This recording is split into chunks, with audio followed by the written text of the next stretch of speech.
अहंकारी अर्जुन भाग 19. अर्जुन कामासाठी ऑफिसला गेला तर सायलीने कॉलेजचा रस्ता धरला.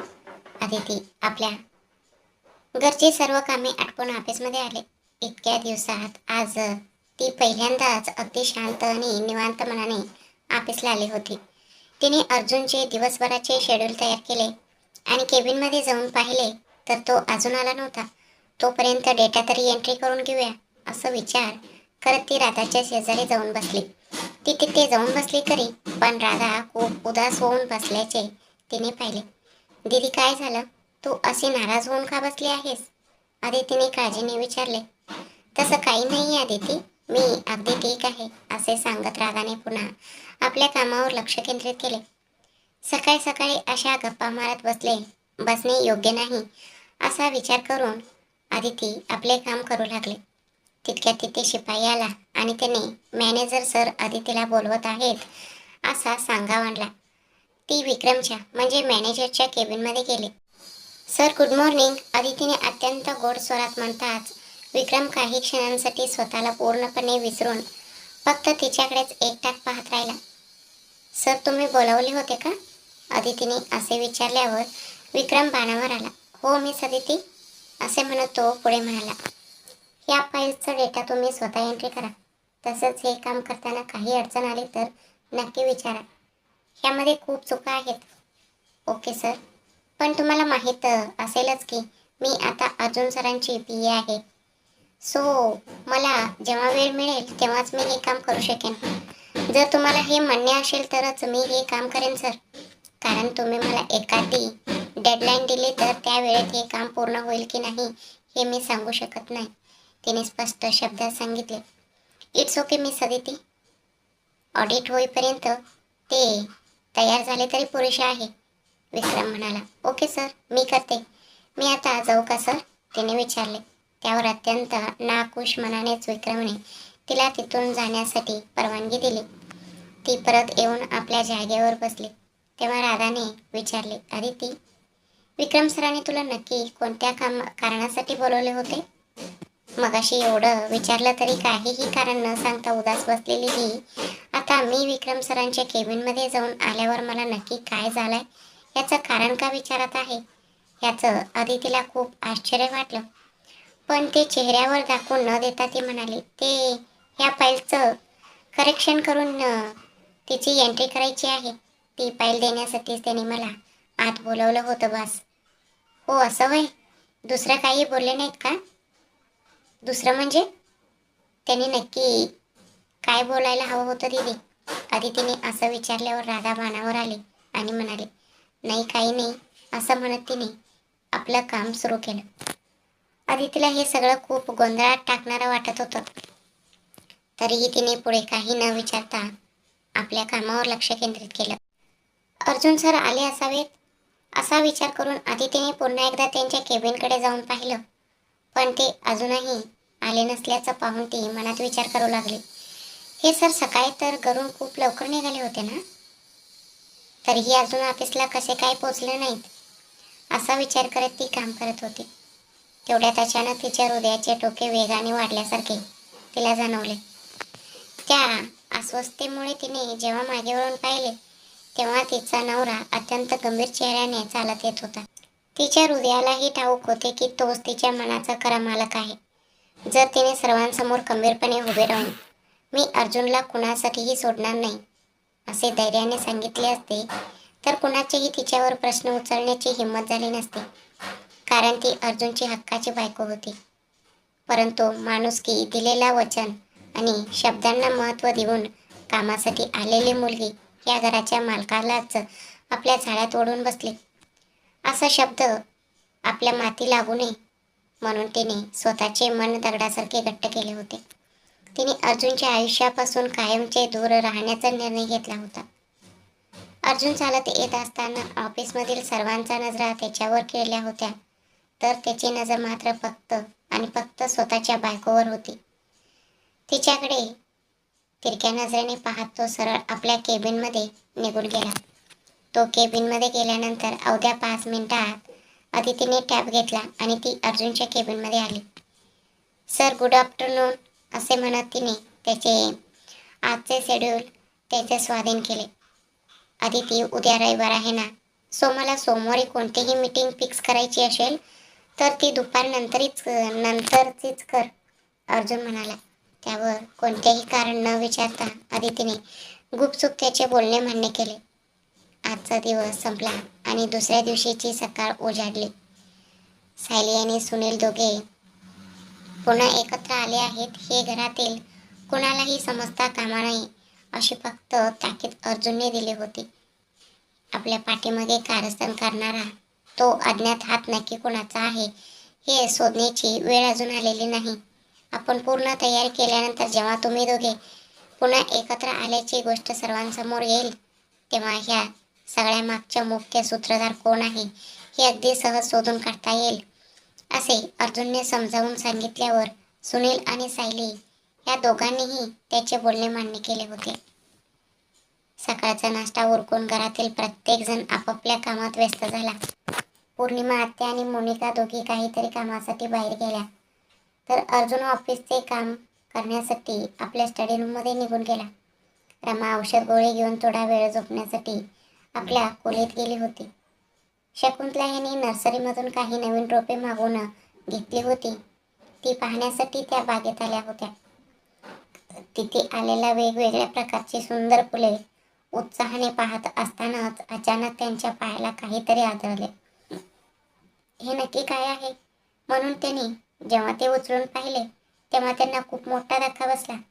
कारण ते साप कोंडून ठेवण्यासाठी वापरले जाणारी बांबूची गोलाकार टोपली होती. अरे देवा, हे सापाची टोपली आहे हे ओळखून ती खूप घाबरली. तिने आजूबाजूला एक नजर फिरवली पण साप कुठे दिसत नव्हता. तेवढ्यात अदिती जवळ आलेल्या एका माणसाने विचारले, मॅडम, तुम्हाला ते फुलं आवडले का? तिने त्याच्या हाताकडे पाहिले. हा हो, ते फूल खूपच सुंदर आहे, ती म्हणाली. पण तुम्ही मला हे का विचारत आहात? तिने उलट प्रश्न केला. तुम्ही ह्याच घरात राहता ना म्हणून विचारलं. मॅडम, ही टोपली आमची आहे, जरा देता का? त्याने नम्रपणे विचारले. हे घ्या, पण ह्यात काही नव्हतं ना? त्याने भीतीने विचारले. नाही मॅडम, ही रिकामी टोपली आहे, तो म्हणाला. त्याचे हे बोलणे ऐकल्यावर अदितीला थोडा दिलासा मिळाला. ती सापाची टोपली हातात घेत तो माणूस म्हणाला, मॅडम, 10 रुपये असतील तर द्या ना. बिडी प्यायली नाही तर माझं डोकं चालत नाही. त्याचे बोलणे ऐकून ती खोलीत गेली आणि स्वतःजवळील पैसे आणून तिने त्याला दिले. अदितीने दिलेले पैसे घेऊन तो माणूस तिथून निघून गेला. पण अवघ्या 5 मिनिटात तो पुन्हा परत आला. त्याने साप असलेली दुसरी टोपली उघडली आणि तो साप बागेत सोडून दिला. त्यानंतर त्याने अदितीच्या दिशेने वळून विचारले, मॅडम ओके ना? त्याचे बोलणे ऐकून ती गोंधळात पडली.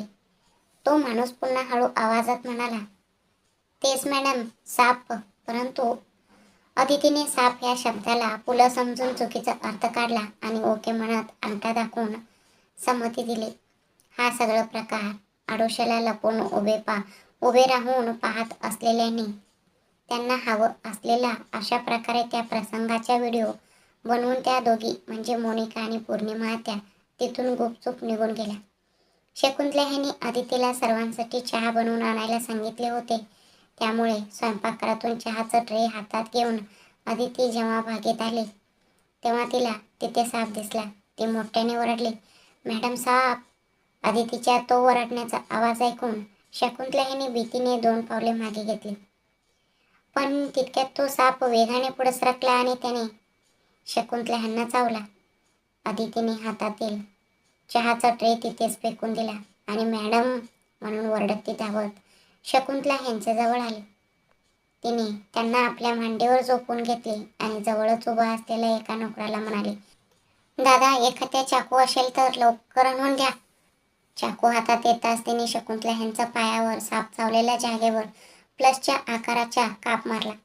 त्यानंतर तिने आपल्या ओढणीने त्यांचे पाय घट्ट बांधले आणि मोठ्याने हाक मारली, अर्जुन सर. स्टडी रूममध्ये बसलेल्या अर्जुनला कोणीतरी आपल्याला मोठ्याने हाक मारल्यासारखे वाटले म्हणून त्याने खिडकीतून बाहेर पाहिले. बागेत अदितीने आपल्या आईला मांडीवर झोपवून ठेवल्याचे दिसताच तो प्रचंड घाबरला आणि एका दमात धावत बागेच्या दिशेने आला. अदितीच्या तो ओरडण्याचा आवाज ऐकून खोली झोपलेले रमासुद्धा जागी होऊन धावत बाहेर आले. काय झालं अदिती? अर्जुनने अत्यंत घाबरून विचारले. त्यावर अदिती म्हणाले, सर, जसं साप साप चावलाय यांना. लवकर हॉस्पिटलमध्ये दाखल करावे लागेल, असे तिने सांगितले. ते ऐकून रमाने धावत घराच्या आत जाऊन कारची चावी आणली आणि ती अर्जुनच्या हातात दिली. अर्जुन, या कठीण प्रसंगी तू अजिबात घाबरू नकोस, असे म्हणत तिने त्याला धीर दिला. आपल्या आईच्या तोंडातून पेस येत असल्याचे पाहून अर्जुन खरोखरच प्रचंड घाबरला. तेवढ्या तिथे आलेल्या मोनिका आणि पौर्णिमा आत्या यांनी शकुंतला यांची ती अवस्था पाहिली. अहो मामी, हे काय झालं तुम्हाला? असे म्हण त्या ओरडल्या. मोनिका, चल लवकर त्यांना हॉस्पिटलला घेऊन जाऊया, असे सांगून पौर्णिमा आत्याने अर्जुनच्या हातातील कारची चावी हिसकावून ती मोनिकाच्या हातात दिली. अर्जुन, तू वहिनींना उचलून घे, असे तिने सांगताच त्याने आपल्या आईला कडेवर उचलले. कारच्या मागच्या सीटवर बसला आणि शकुंतला यांना स्वतःच्या मांडीवर झोपवून घेतले. मोनिकाने कार स्टार्ट केली आणि तिच्या शेजारी पौर्णिमा आत्या जाऊन बसले. अदितीला कोणीही सोबत येण्यासाठी बोलवले नाही आणि बोलावले असते तरी कारमध्ये बसायला जागाच उरली नव्हती. त्या मायलेकींनी मुद्दामून अदितीला तिथेच मागे सोडून जाण्याची चाल केली होती. अर्जुनचे डोके या धक्क्याने पूर्णपणे बधीर झाले होते. त्याचे विचार करण्याच थांबले होते. आपली आई बेशुद्ध होऊ नये म्हणून तो सतत तिच्याशी बोलत राहिला. आई, तुला काहीही होणार नाही, मी तुला काही होऊ देणार नाही. बाबा आधीच आपल्याला सोडून निघून गेले आहेत, आता तू सुद्धा मला सोडून जाणार आहेस का? असे म्हणत तो रडत रडतच मनात येईल ते बडबडत होता. हॉस्पिटलमध्ये पोहोचताच त्याने शकुंतला यांना तातडीने इमर्जन्सी वॉर्डमध्ये ॲडमिट केले. आता डॉक्टर त्यांच्यावर उपचार करत होते, तर बाहेर उभा असलेला अर्जुन मात्र आपला जीव मुठीत धरून बसला होता. आयुष्यात पूर्णपणे खचून जाऊन रस्त्यावर येण्याची वेळ आलेली असताना ज्या आईने जराही धीर न सोडता स्वतः पुढे होऊन सर्व संकटाचं आणि लोकांचं धैर्याने सामना केला होता, तीच आई आज काहीही न बोलता बेडवर अशी निपचिप पडली आहे. हे प्रसंग पचवणे त्याला अजिबात सहन होत नव्हते. या कठीण प्रसंगात त्याला धीर देणाऱ्या हक्काच्या व्यक्तीची खूप गरज होती. तिथे आलेल्या पौर्णिमा आत्याने अर्जुन अशी हाक मारली, तरीही अर्जुन मात्र आत्या, आई आई असे म्हणत स्वतःचीच काहीतरी बडबडत होता. हे बघ अर्जुन, तो आधी स्वतःला सावर, वहिनींना काहीही होणार नाही. डॉक्टर त्यांची काळजी घेत आहेत. अजून त्यांना तुझं लग्न पाहायचं आहे, तुझ्या मुलाबाळांना केळवायचं आहे. एवढ्या साऱ्या आशा आणि स्वप्न ओराशी बाळगलेली ती माऊली आपल्याला असे सोडून कधीच जाणार नाही, अशा शब्दात पौर्णिमा आत्याने त्याचे सांत्वन केले. अर्जुन, मला तुम्हाला एक महत्त्वाची गोष्ट सांगायची होती. काय गो मोनिका? पौर्णिमा आत्याने विचारले. मॉम, तो साप अचानक आला कुठून? तेही आजपर्यंत एवढ्या वर्षात घरात कधीच साप निघाला नव्हता. मग आजच अचानक तो कसा काय आला? याचा मी खूप विचार केला. शेवटी मी सिक्युरिटीकडून घराबाहेरचे CCTV फुटेज मागवून घेतले आणि ते माझ्या मोबाईलमध्ये ट्रान्सफर करून घेतले. हे बघा, असे म्हणत तिने तो फोन आपल्या आईच्या हातात दिला आणि डोळ्यांच्या इशाऱ्यानेच तो व्हिडिओ अर्जुनलाही दिसेल अशा पद्धतीने दाखवायला सांगितले. पौर्णिमा आत्यानेही तो मोबाईल अशा प्रकारे हातात धरला जेणेकरून त्यातील व्हिडिओ अर्जुनलाही स्पष्ट दिसेल. आपल्या आईला मृत्यूच्या दारात ढकलणारा तो माणूस नक्की कोण आहे हे जाणून घेण्यासाठी अर्जुनलाही प्रचंड उत्सुकता होती. म्हणूनच त्याने पौर्णिमा आत्याच्या हातातून तो फोन स्वतःच हिसकावून घेतला आणि व्हिडिओ पाहू लागला.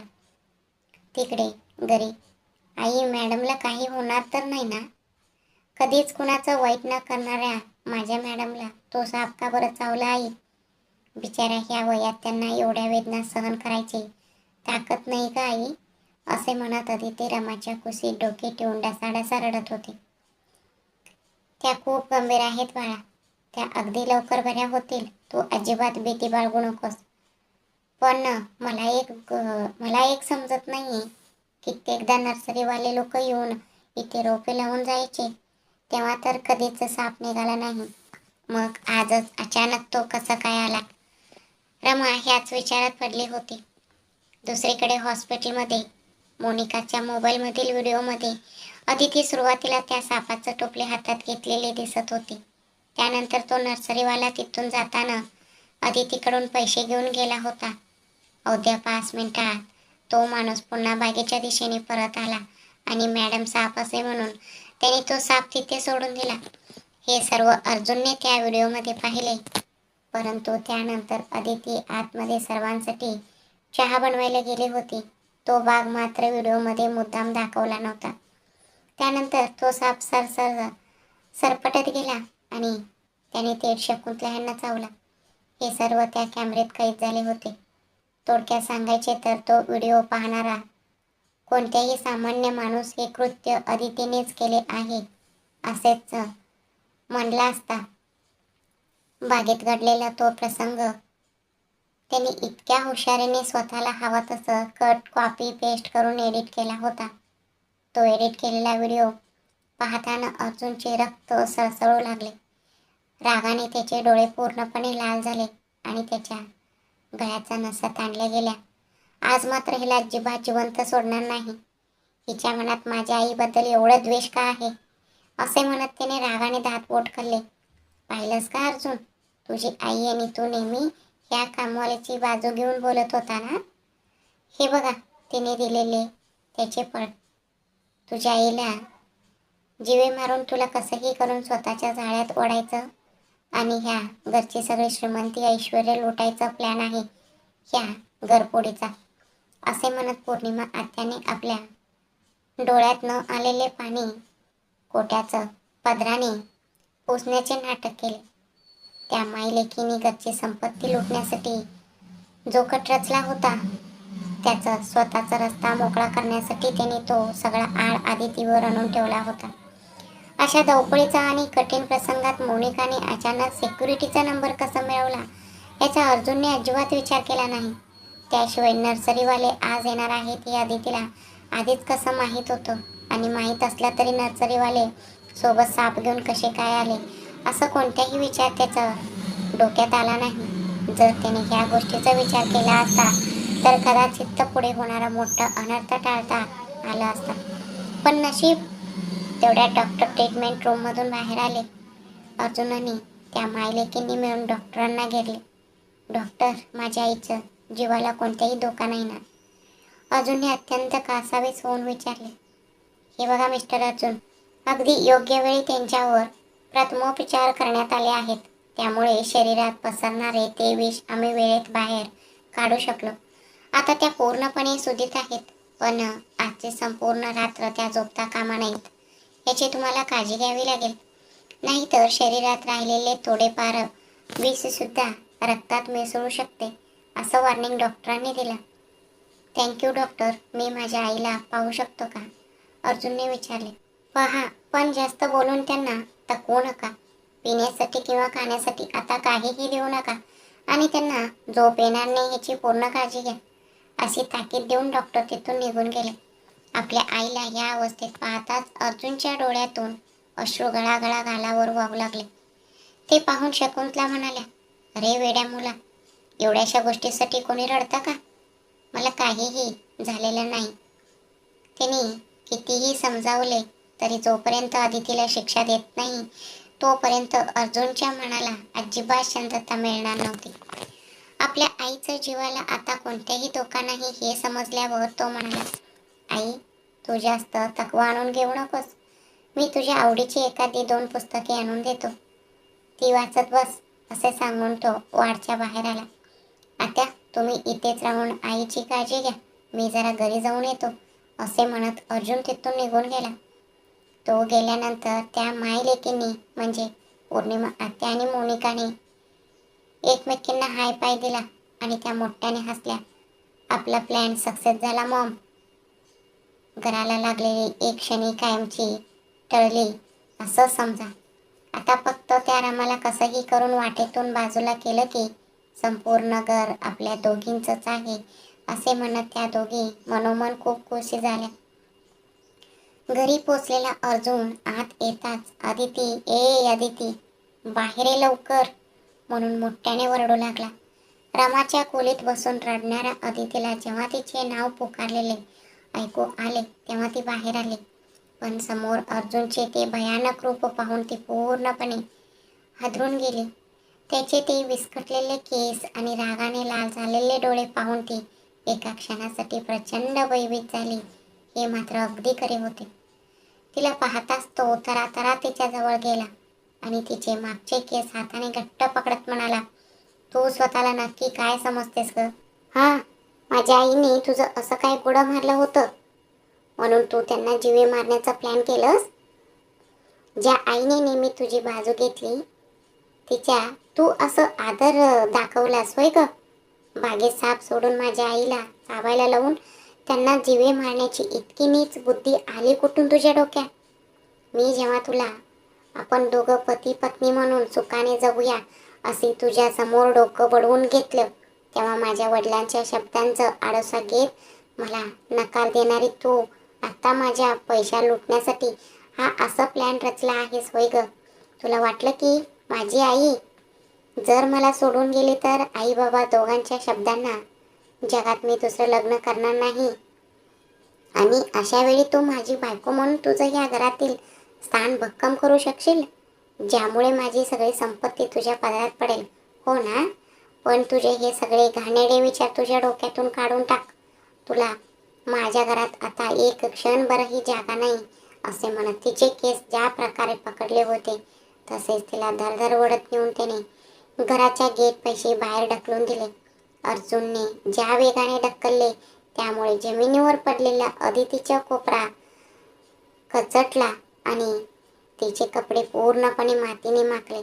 तिला आधार देऊन उठवण्यासाठी पुढे आलेल्या रमाला अर्जुनने आपल्याकडे ओढले आणि म्हणाला, रमा मावशी, तुम्हाला जर माझ्या आईबद्दल थोडा जरी आदर असेल तर तुम्ही हिला हात लावू नका. अपशकुनी आहे ही जेव्हापासून माझ्या घरात आली आहे तेव्हापासून घरातली सगळी शांतता नाहीशी झाली आहे. हो, तुझ्या घरच्यांनी तुला अगदी योग्य नाव दिले आहे अपशकुनी म्हणून. थू, कसले पायगुण आहेत हे तुझे. तू जिथे असते तिथे सुखाचा पत्ताच नसतो. आधी चालते हो इथून असे बोलून तो सिक्युरिटीकडे वळला आणि म्हणाला, ही जर घराच्या आसपास कुठेही दिसली तर हिच्यावर थुंका, हिला मारून हाकलून लावा. हिची सावली म्हणजे आमच्या घरासाठी विष आहे असे बोलून त्याने रमाला काहीही बोलण्याची संधी न देता तिला वडतच तो घराच्या आत निघून गेला. इकडे शकुंतला विचारात पडल्या होत्या. मी नेहमी ज्या नर्सरीवाल्यांना बोलवते ते झाले होते तरी अशा अनर्थ कसा घडू शकतो? त्याशिवाय अदितीने ती सापाची टोपली हातात धरली होती खरी, पण त्यात साप नव्हता हे मी स्वतः माझ्या डोळ्यांनी पाहिले. ते नर्सरीवाले आले तेव्हापासून अदिती त्यांच्यापैकी कोणाशीही बोलली नाही. तो एक मुलगा तिच्याकडे बेडीसाठी 10 रुपये मागत होता आणि तिने ते दिले हेही मी स्वतः पाहिले आहे. मग हे सगळं कसं काय शक्य आहे? नक्कीच हे कोणीतरी मुद्दामून कट रचून केला आहे असा विचार करत त्या आणखी काहीतरी खोल विचार करू लागल्या. त्यांच्याजवळ एक पौर्णिमा त्याने, वहिनी, हे काय होऊन गेलं वहिनी असे म्हणत खोटे नाटक सुरू केले. मामी, तुम्हाला एक गोष्ट माहीत आहे का असे सांगत मोनिकाने जो व्हिडिओ अर्जुनला दाखवला होता तोच व्हिडिओ शकुंतला यांनाही दाखवला. परंतु शकुंतला यांना संपूर्ण परिस्थितीची खरी जाणीव होती. हे सगळं कारस्थान या मायलेकीनेच का केलं नसेल असा संशय आता त्यांच्या डोक्यात पक्का बसला. तरीही त्यांनी चेहऱ्यावर तसे अजिबात दाखवले नाही. मी जर आताच काही बोलले तर यांचे पुढचे प्लॅन मला समजणार नाही. असं विचार करून त्या तुर्तास शांत राहिल्या. त्या आता शांत बसल्यामुळे तिकडे घरातून एक निष्पाप जीवाला म्हणजे अदितीला घर सोडून जाण्याची वेळ आली आहे याची शकुंतला यांना अजिबात कल्पना नव्हती. तरीही त्यांच्या पोटात काहीतरी वेगळीच अस्वस्थता जाणवत होती.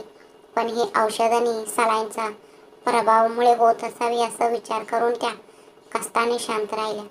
तिकडे घरात रमाला आत घेऊन आलेला अर्जुन म्हणाला, रमा मावशी, जर ह्यापुढे तुम्ही तिच्याबद्दल एक जरी शब्द बोललात तर तुम्हाला माझी शपथ आहे, असे बोलून अर्जुनने तिचे तोंड पूर्णपणे बंद केले.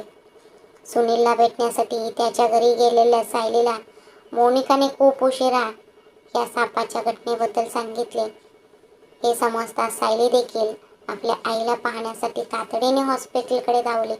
वडिलांच्या प्रेमाला आधीच परकी झालेल्या त्या बहिणीला आपली आई सुद्धा एवढ्या लवकर गमवायची नव्हती, म्हणून ती धावत पळत हॉस्पिटलमध्ये आली. तिथे हीच योग्य संधी आहे असे समजून मोनिकाने तोच एडिट केलेला व्हिडिओ सायलीलाही दाखवला.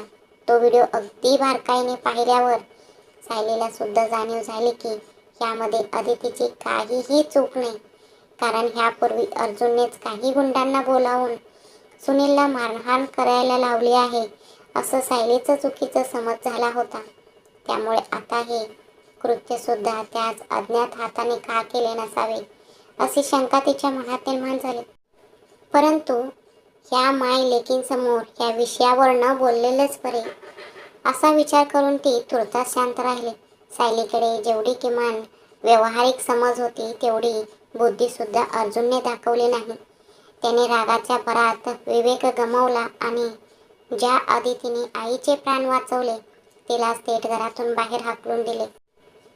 वॉर्डच्या आत आलेल्या सायलीने आपल्या आईची विचारपूस केली. तिथे पौर्णिमा आत्या आणि मोनिका आसपास नाहीत याची पूर्ण खात्री करून घेत तिने शकुंतला यांच्याजवळ अगदी हलक्या आवाजात विचारले, आई, कोणीतरी आपल्या घरावर आणि आपल्या कुटुंबावर वाईट नजर ठेवून आहे. परवा माझ्या एका मित्राला काही गुंडांनी बेदम मारहाण केली.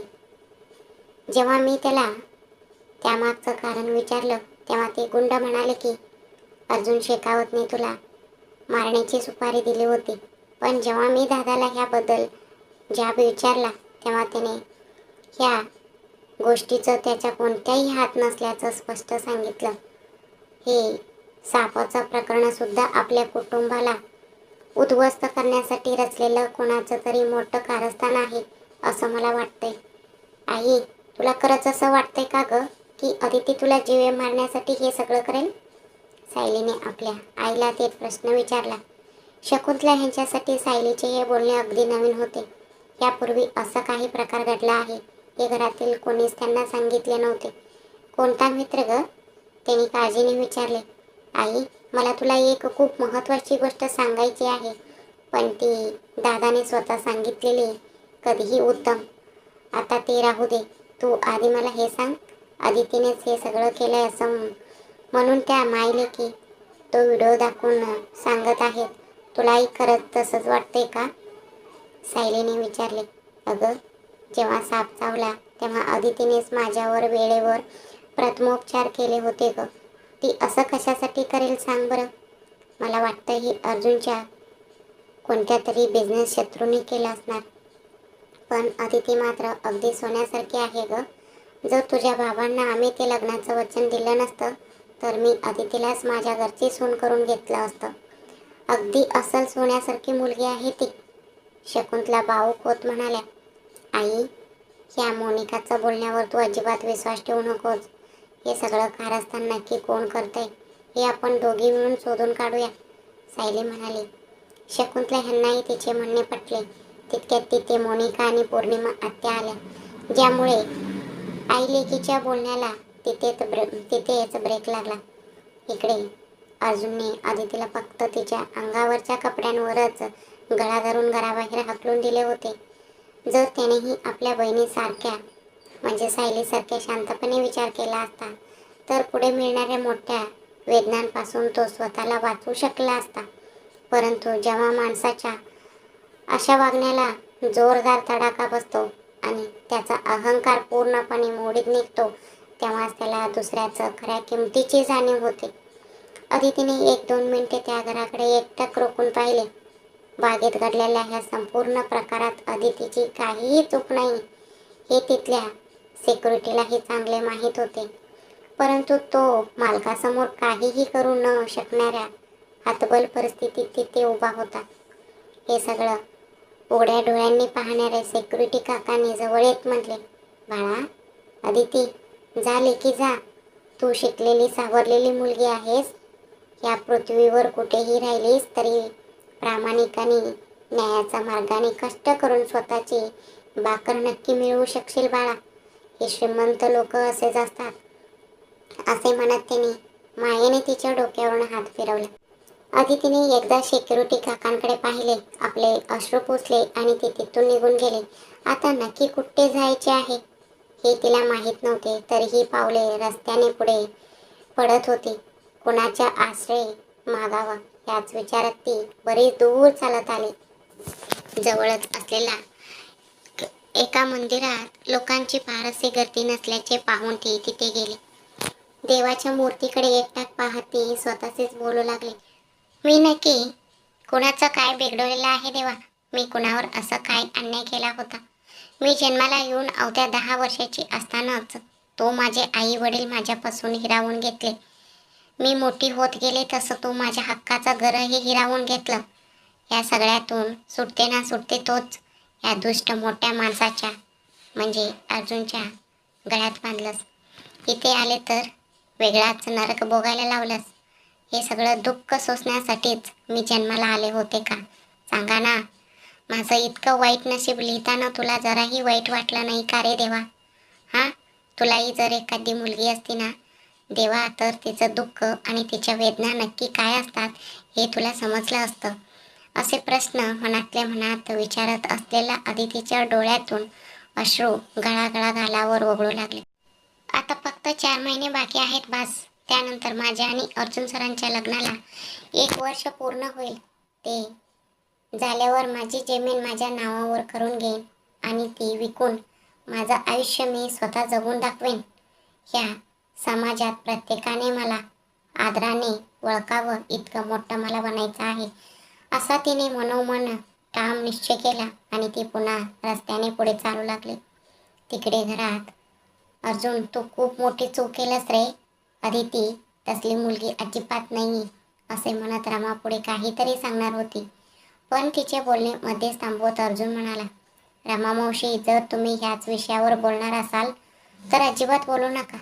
मी माझी शपथ घातली तरी तुम्ही बोलणार आहात का? म्हणजे तुमच्यासाठी आमच्यापेक्षा काल परवा आलेली ती मुलगी जास्त महत्त्वाची झाली का? अर्जुनने जेव्हा असे विचारले तेव्हा अदितीपेक्षा अर्जुनच्या घराचे उपकार रामाच्या मनावर जास्त जड ठरले आणि तिने आपल्या तोंडाला कुलूप लावले. अदिती सोबत आपणही हे घर सोडून निघून जावे या रामाच्या निर्णयावर अर्जुनने पूर्णपणे पाणी पेरले होते. ती रडत रडतच आपल्या खोलीत निघून गेली. मला माफ कर बाळा, मी कोणाच्याच बाजूने बोलू शकत नाहीये. मला तूही हवी आहेस, पण ह्या घरच्यांचे उपकार माझ्यावर आहेत.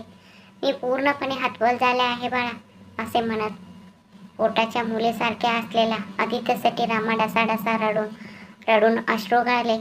दुसरीकडे आपल्या खोलीत आलेला अर्जुन तो व्हिडिओ पुन्हा पुन्हा पाहत होता आणि आपला सगळं राग तिथेच पडलेल्या वस्तूंवर काढून त्या फेकत होता. ते तुझ्यासारख्या मुलीवर मी प्रेम केलं.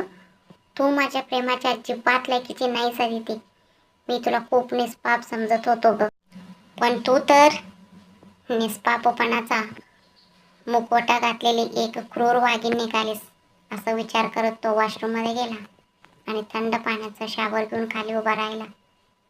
अर्धा तास थंड पाण्याखाली उभे राहिल्यामुळे त्याचा राग काही प्रमाणात शांत झाला होता.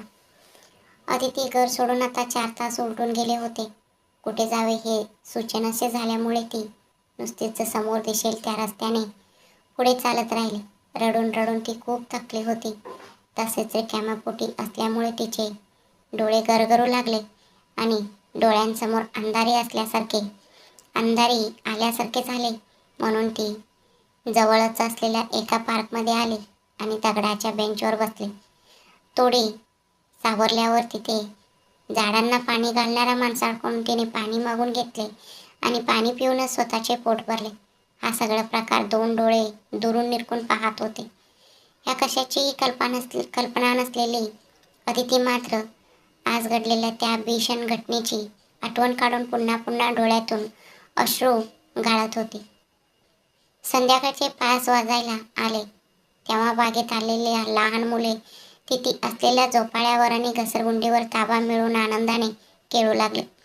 ते खेळ पाहण्यात ते इतकी मग्न झाले की वेळ कसा निघून गेला हे तिलाच समजले नाही. दुरून निरखून पाहणाऱ्या त्या 2 डोळ्यांना जेव्हा पाहणे पुरेसे वाटले तेव्हा ती व्यक्ती अचानक कधी तिच्या समोर येऊन उभी राहिली. त्यांना समोर पाहून सर तुम्ही इथे?" तिने कमालीच्या आश्चर्याने विचारले. "का गं बाळा अदिती, मी इथे यायला नको होतं का?" असे म्हणत तिने मायेने तिच्या डोक्यावरून हात फिरवला. ते तसं नाहीये सर." असे म्हणत अदिती बोलण्यासाठी शब्द शोधत चोचरू लागली. "जाऊ दे ग बाळा, आता तू इथे बसून रडावं असं नक्की काय घडलंय?" अदितीलाही ह्या कठीण प्रसंगात धीर देणाऱ्या एका कांद्याची खूप गरज होती.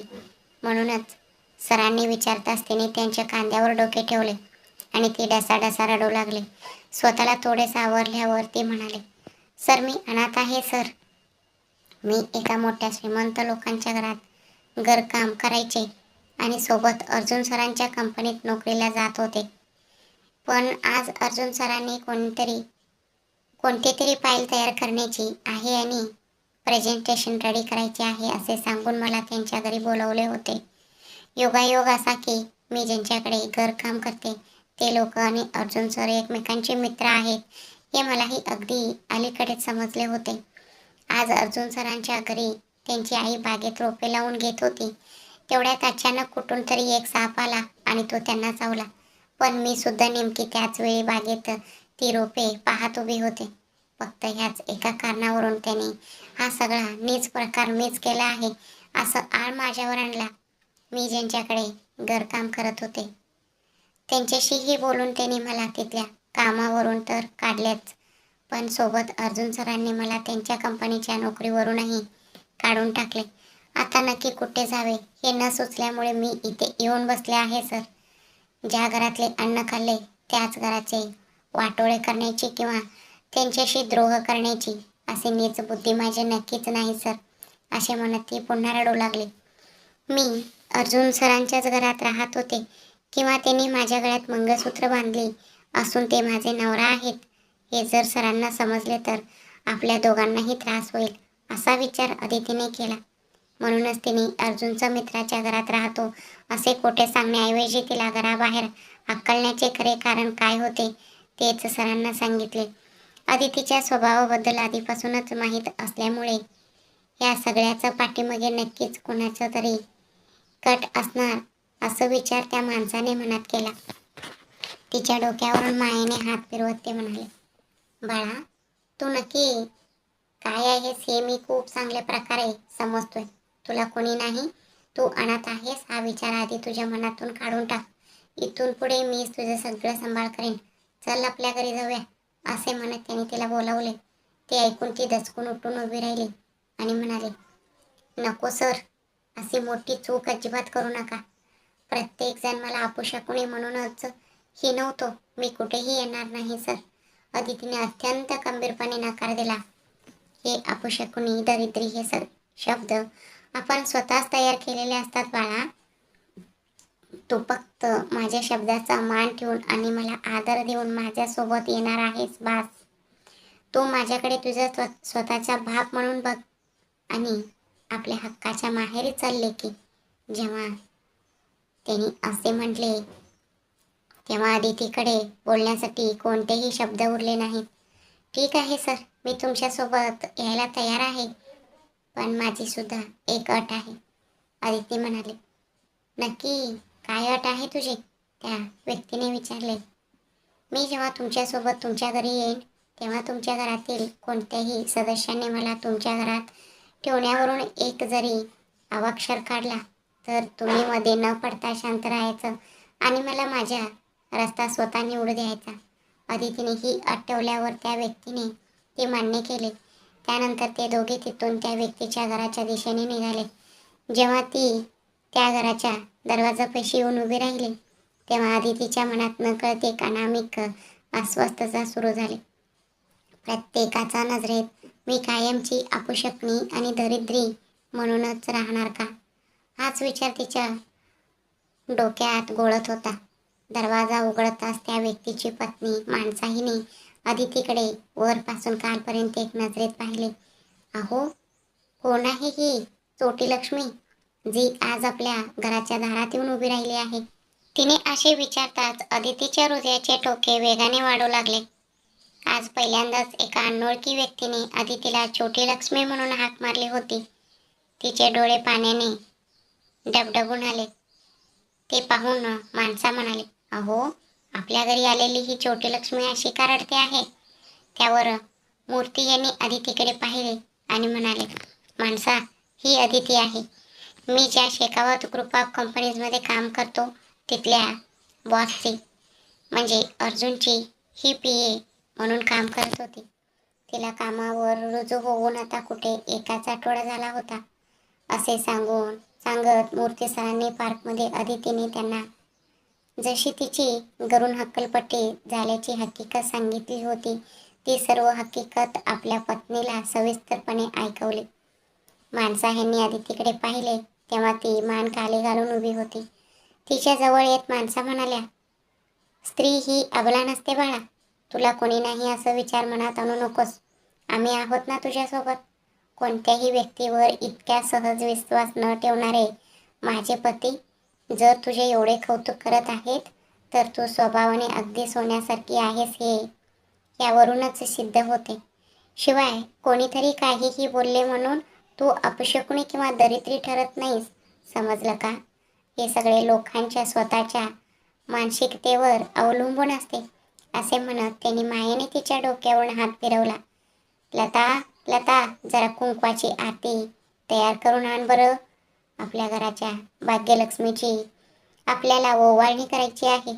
त्यांनी नोकराणीला आवाज दिला.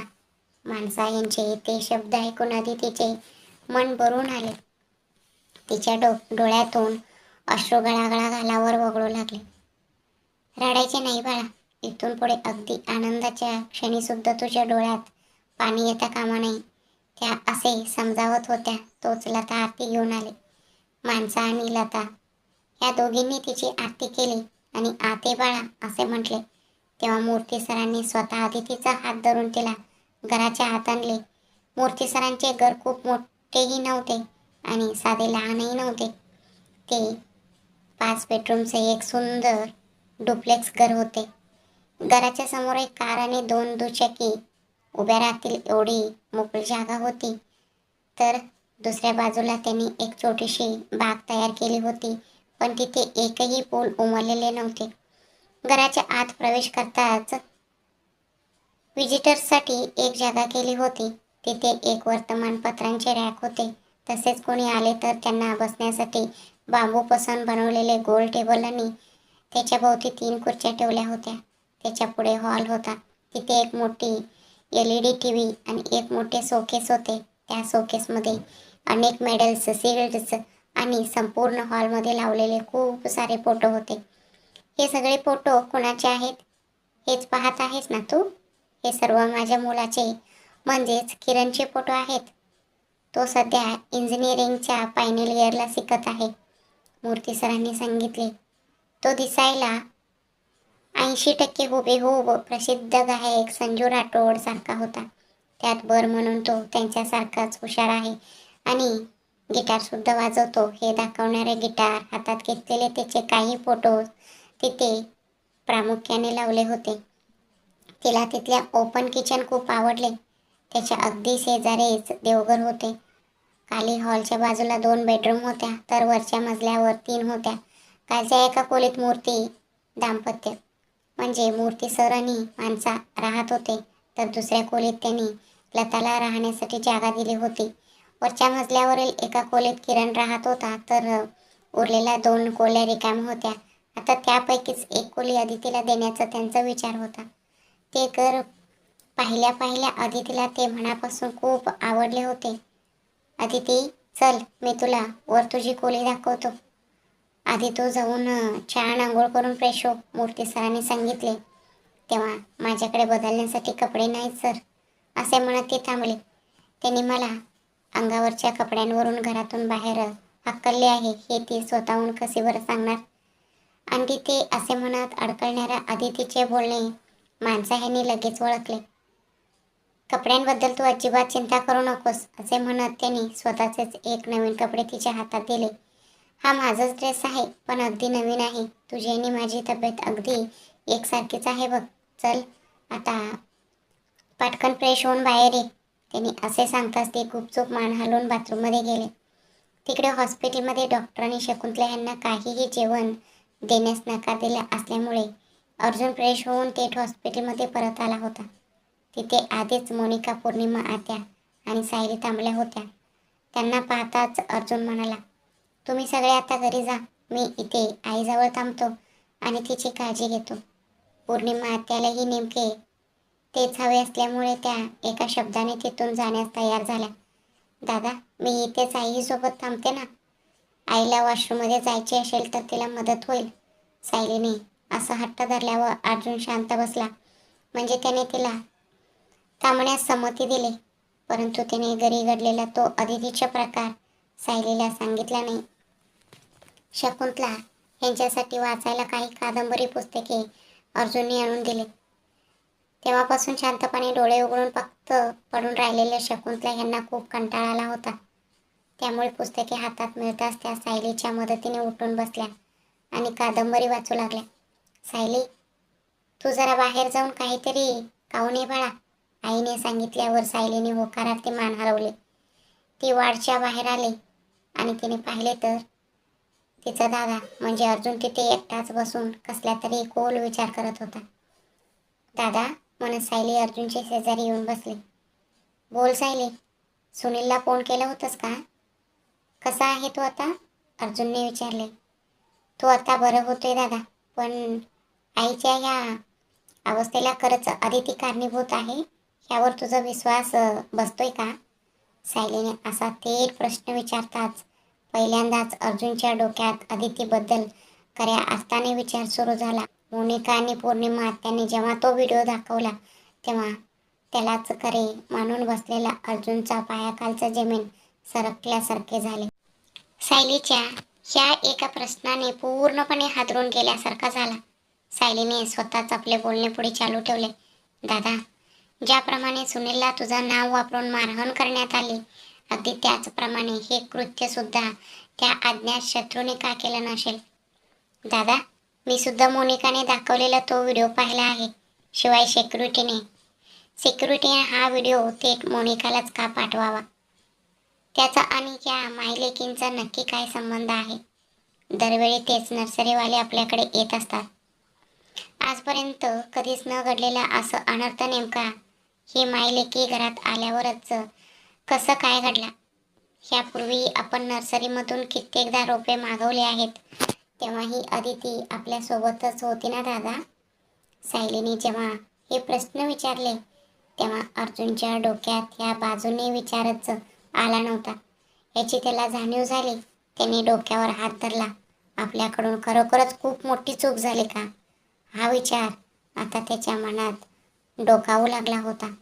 आपल्या बहिणीने ज्या पद्धतीने विचार केला तसा विचार आपल्या डोक्यात आधी का आला नाही असे त्याला राहून राहून वाटत होते. पण आता काय उपयोग? हातातील लोणी घसरून भाकरीवर पडले होते. आता ती भाकरीही त्याची राहिली नव्हती आणि हातातील लोणीही निसटून गेले होते.